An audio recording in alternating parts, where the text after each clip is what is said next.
Feel your eyes. And very, very slowly, just allow the eyes to open and look up at the ceiling somewhere and find something, some detail that you can anchor your eyes on. In this class, participants are practicing the Feldenkrais method. And just roll your head a little bit left and right.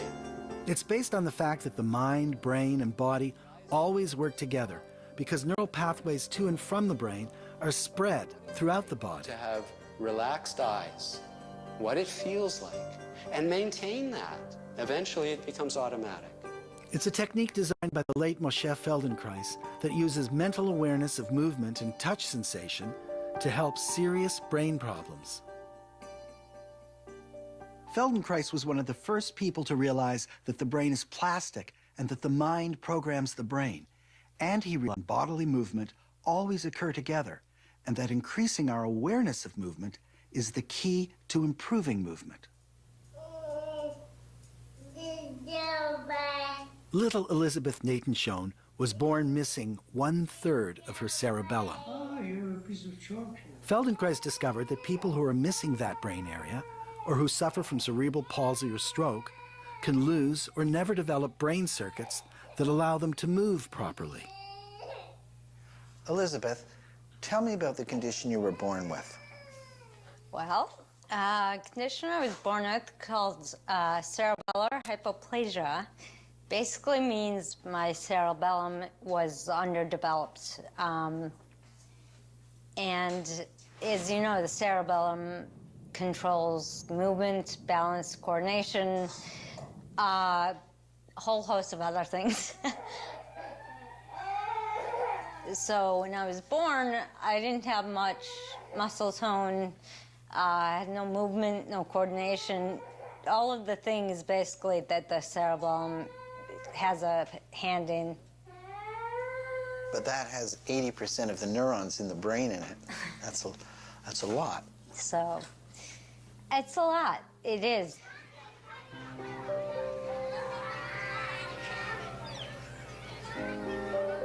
We went a month later after her birth to Mass General to see a pediatric neurologist there. He said she's profoundly retarded. She has global brain damage. She'll never develop. She'll have to be institutionalized. It gives me goosebumps now. Thankfully, I haven't thought about this for a long time. Happy birthday to you. Happy birthday to you. We felt we were going to be the classic parents chasing for miracles that don't exist. But in point of fact, we had heard about Feldenkrais through somebody we knew in Toronto. I let her go to daddy as much as she likes. From there to daddy by herself. Doesn't matter how, may take an hour. And she may cry 50 hours. She will do it. And he saw me, and I guess that was it. He said, I can help her. She's a neurological mess, but I can fix her.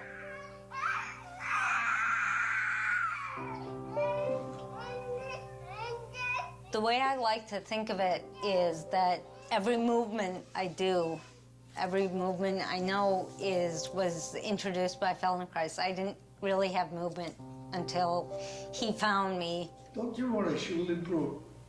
You're a lovely girl thing. And by the way, you're very clever, you know. Early on when we saw Moshe, and we were very concerned, obviously, about her prognosis, Moshe said, she's a very clever girl. She'll dance at her wedding. And we figured if we have to wait 20-some years, if she can dance at her wedding, we'll happily We would have been happy to wait 80-something years, as long as it took. Right, right. And the key to helping Elizabeth was helping her undergo an essential stage of neuroplastic healing that I call neurodifferentiation. Babies don't have fine motor skills. Their movements only become precise as they differentiate them and become aware of the smallest differences between moving fingers and limbs, thus building up detailed brain maps for those movements. Excellent. That's clever. Come on, take the bottle. When a brain is injured, the way Elizabeth's was at birth, making any movement hard, the maps have no opportunity to develop. Thus, the brain's signals to the body are imprecise. Some muscles are undercontracting, and others are spastic. Go and get Daddy. He took my finger and put it behind her ankle, and he said, feel that? And there was like a knot of muscle. He said, you'll see if we loosen that up, she'll be able to bend her leg, and she'll begin to creep. And he said, as soon as she does that, you'll see her demeanor will change. Within a day, she started to creep. And it became apparent that this was not magic. This was something which he explained in a logical way and was a rational process and would yield results. Feldenkrais believed that when a person was relaxed, the brain could most easily detect the small movements necessary to differentiate the brain maps. Is it Daddy now or Mommy? And that was the major component of Feldenkrais is touch. And it's a very soft touch, but it creates neural pathways, it creates, it's the most intimate form that we have. And I think perhaps that's why there is the connection.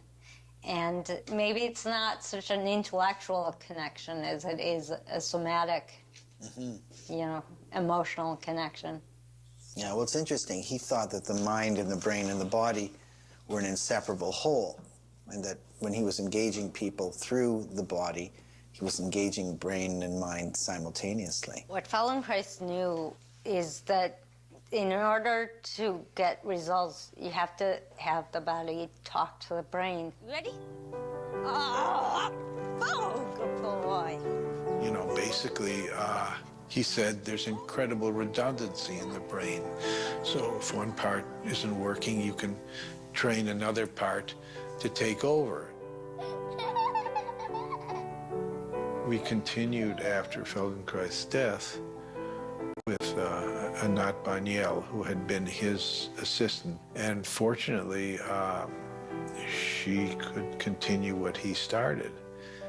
And that went on for years. Friends and family, we're going to invite up the bride and groom to dance their first dance as husband and wife. Did your parents tell you all the things that doctors had said, that you'd be institutionalized, that you would probably be, at best, mentally retarded? They did. I don't remember what age I was. I think it was later. I think I was probably a teenager already. I think I must have known, obviously, that something was different, something was wrong, but it wasn't on my radar in a way that was, oh, I have something and pity me, and oh my God, I'm never gonna overcome. It was just something that I was working at getting through life.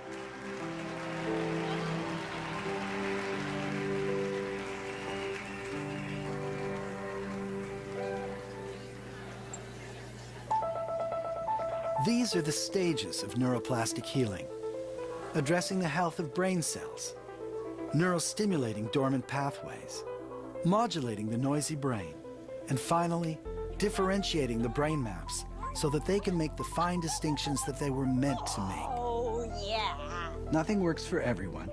This is because we're all different, and no two brain problems or injuries are identical. But we can learn an immense amount from these people who were told they'd never get better.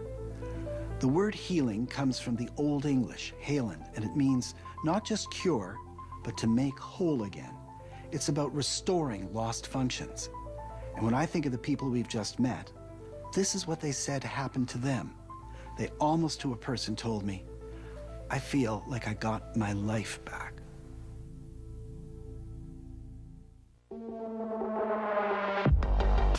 Of course, we'll go to Mars. Sooner than you think. This is the time when we left the cradle. How the dream of a journey